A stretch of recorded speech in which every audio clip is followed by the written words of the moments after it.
தொடர் கனமழையின் காரணமாக ஒகேனக்கல் காவிரி ஆற்றில் வெள்ளப்பெருக்கு ஏற்பட்டுள்ளது.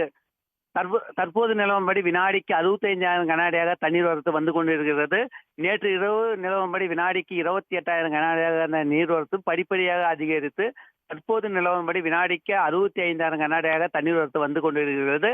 காவிரி நீர்பிடிப்பு பகுதி மற்றும் நாற்றாபாளையம், அஞ்செட்டி, டெகினிக்கோட்டை, பெலிகுண்டு உள்ளிட்ட பகுதியில் தொடர்ந்து கனமழை பெய்து வருவதால் ஒகேனக்கல் காவிரி ஆற்றில் நீர்வரத்து அதிகரித்துள்ளது. தமிழக கர்நாடக எல்லையான பெலிகுண்டு வழியாக இன்று காலை நிலவரப்படி வினாடிக்கு 65,000 கன அடியாக நீர்வரத்து ஒகேனக்கலுக்கு வந்து கொண்டிருக்கிறது.